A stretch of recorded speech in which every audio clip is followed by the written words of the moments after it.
Hello, I'm Recoded Zaphod, and welcome to episode 5 on the CentriCraft server. The start of this episode is gonna be a bit of a sort of story time with Zaphod, because I had recorded some stuff, and the audio on all my clips was all messed up, basically. So I'm gonna tell you what I did, and I'll probably show you a few clips of what I was doing. You might notice the trading halls changed here a bit. I've got a few more villagers in, and I've been changing things up a bit. But also, a lot of the workstations are gone, and villagers have lost their jobs. And that's because we've updated to 1.14.1.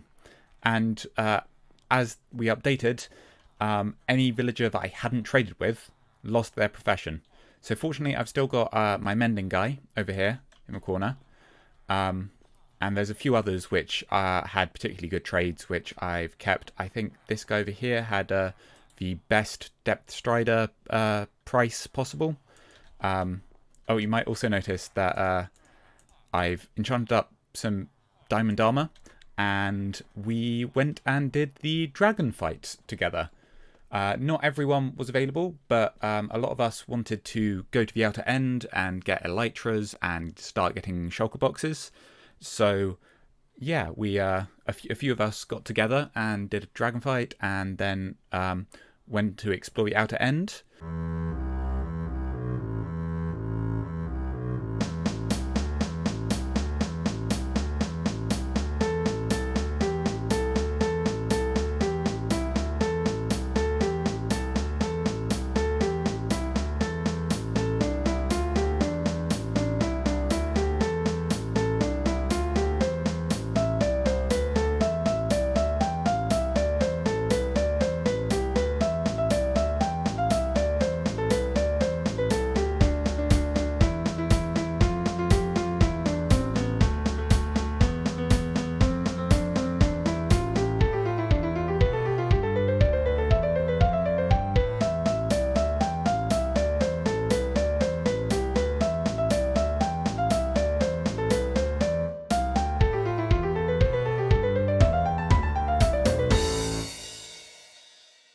Yeah, so I think that's going to be something else I'm going to be working on soon, is trying to get some rockets so I can be flying around plenty, because just walking around is getting a bit dull, particularly as we now have the option of flying.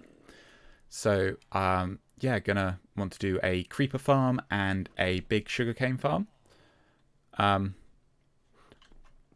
Also going to want a lot of sugarcane for trading with all these villagers. I also had a couple of issues up at my villager breeder. Again, with me changing the breeding and then all the babies growing up inside the pods and all that good stuff. I still managed to get quite a few babies, so I've got a few more villagers in here than I did have, and I've had to start expanding the trading hall a little bit.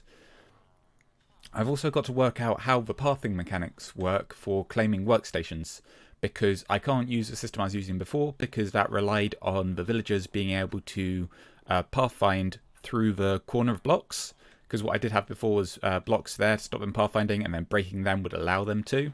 But now they have to pathfind, I think, in straight lines, and if I just put a workstation in here, they won't find it immediately. They have to go out and around to be able to find it. So yeah, I need to double check what I'm doing with that, and then I can get started on giving all of these guys professions.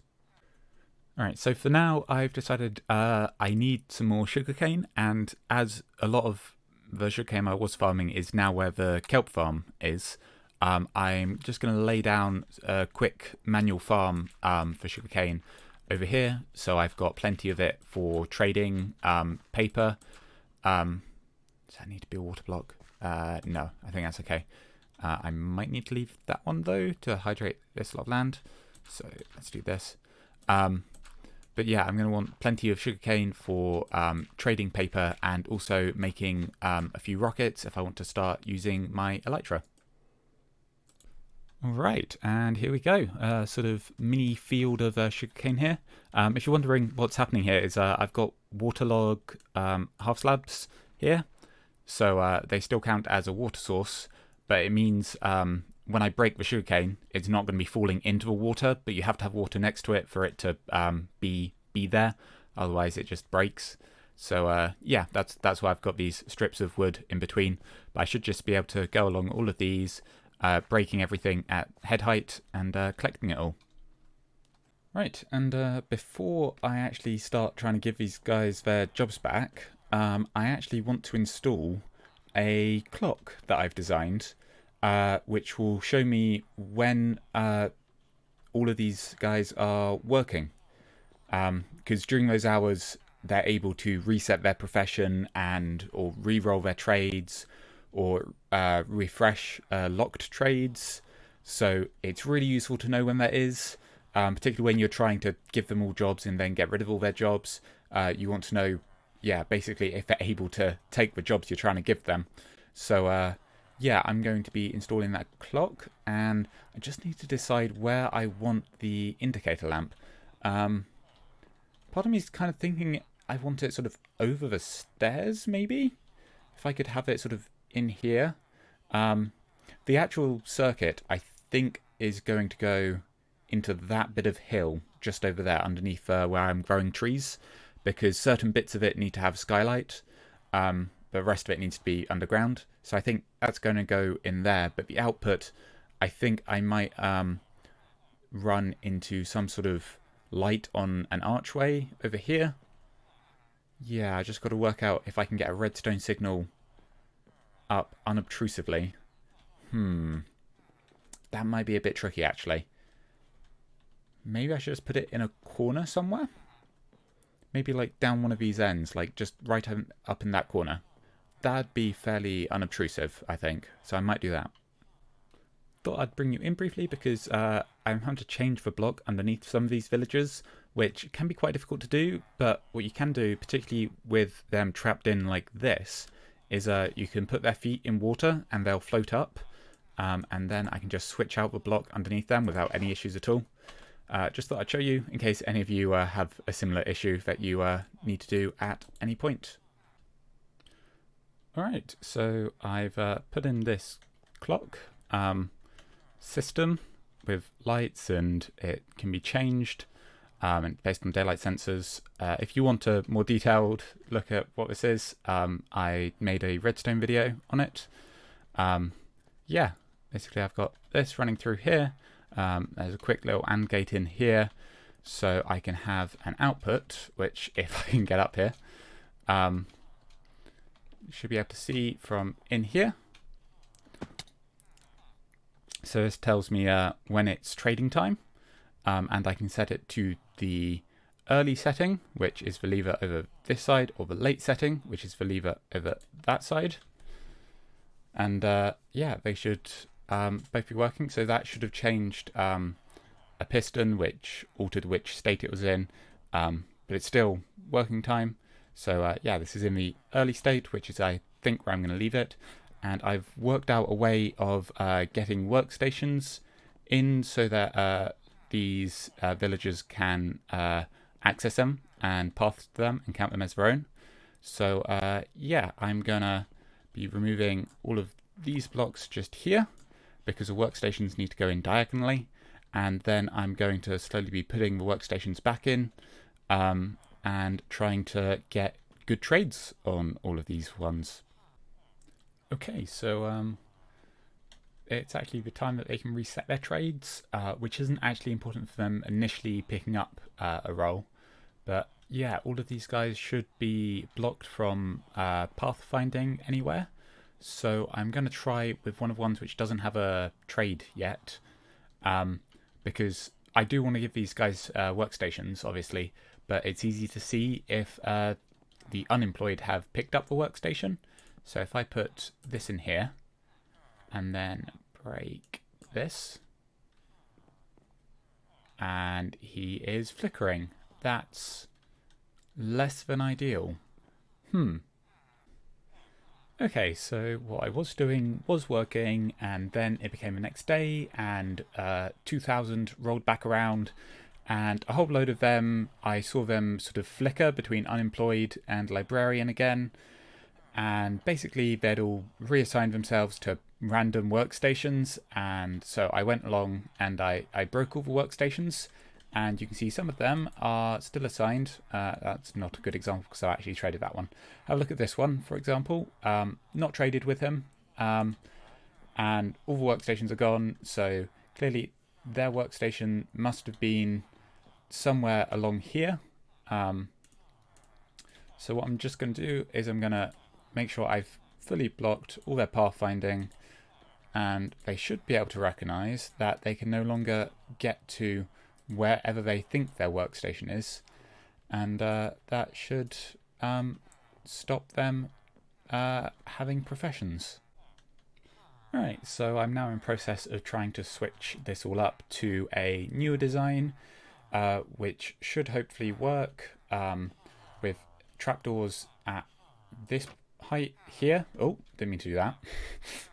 And that'll stop them coming out, and then I can fill these blocks with glass panes, and that should stop them pathing through those blocks. Yeah, and then their workstations are going into the ground, and it appears to be working in my testing, so hopefully that will stop them all swapping workstations. But I still have a couple of issues, or have they managed to? Oh no, I think they've managed to resolve it. So the ones which weren't meant to, that I hadn't traded with, have now lost their professions properly. So they're all back to being unemployed. But yeah, I've got to set this system up for all of them, and need to make a whole load of glass panes, and I'm going to have to replace bits of the floor again.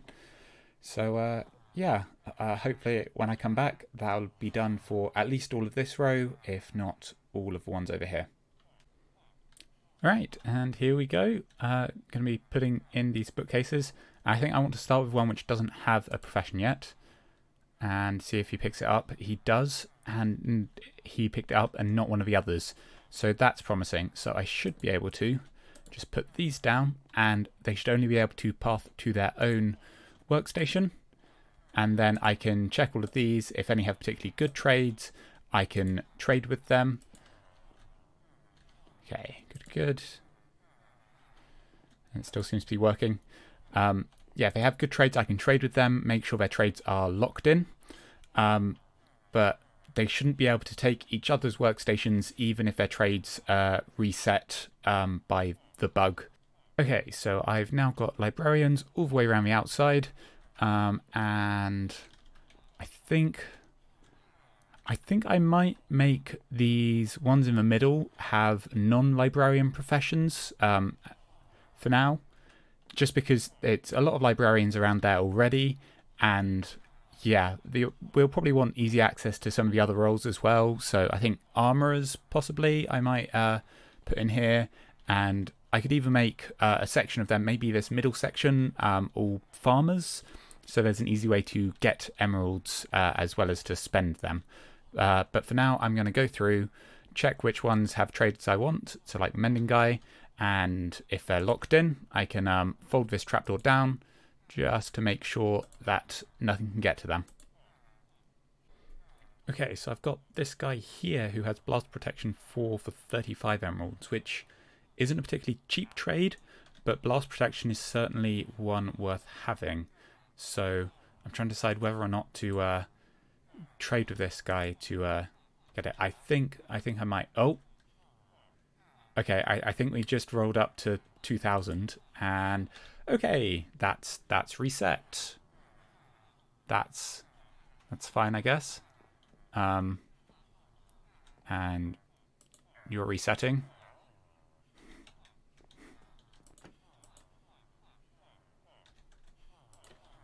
Okay. So what do you have? Curse of Vanishing. No, thanks.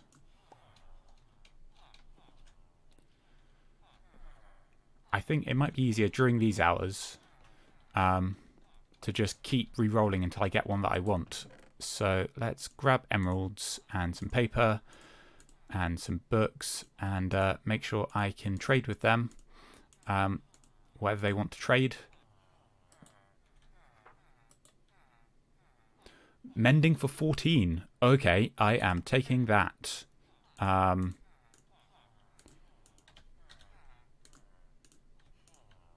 split that up. Make sure I can get mending for 12. Even better. Okay.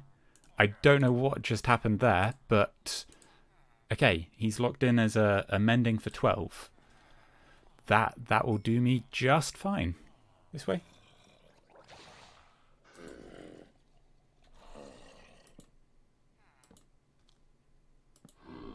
Okay, I've now got the zombie villager trapped in here, because I can get out this way and close it up behind me. And then clear away these guys. And zombie villager won't despawn because he had picked up a chicken egg, which is good. And there we go. There's an extra zombie villager ready for someone to cure, and then I can release cured villager into the trading hall to boost reputation. So yeah, I definitely think that's something I'm going to be selling, is released cured villagers to boost your reputation in the trading hall. I think it'll be a perk of buying a trading pass or something. Yeah, I'll probably do something like that. Right, I thought I'd bring you in briefly because I'm getting some decent trades on some of these guys. So there's a punch 2, which isn't too expensive, and got multi-shot and protection 4 for not too many emeralds. I've also got a second and third mending guy, so I've got a couple of backups of them. I want to show you what I'm doing. So this guy is currently unemployed. So if I do this, they'll pick up a roll, and okay, they were a bit close then, so I think they've been re-rolling. Mending 24, that's not as good as the other, two of the other 3 that I've got, so I think I'm going to pass up. Oh, okay, I am going to make sure they're not glitched into this block, otherwise they have problems pathing to it. Oh, did not mean to do that. I'm hoping that didn't mess anything up. Okay, that's not what I want, so I can just hop here, break that, they become unemployed, do that, and don't want those because they're blank trades. Neither of them are a book.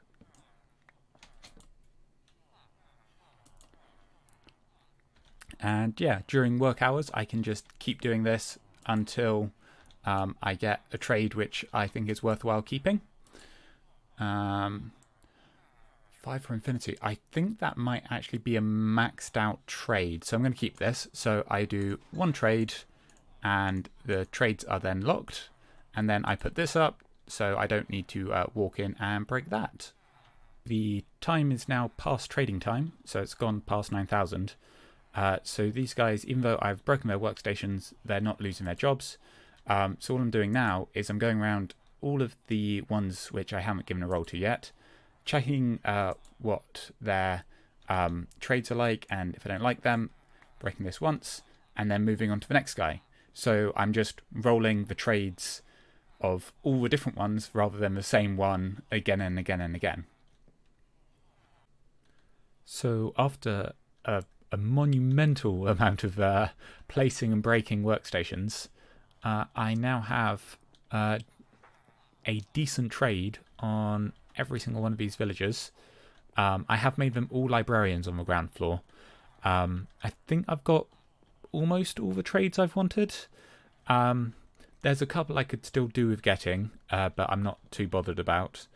Like, I think there's some bow enchants. Yeah, I don't think I've got any power 5. I think I'm missing fire aspect as well. But they're not ones that I'm particularly bothered about, so hopefully I'll try and get them in due course, just to have a complete set.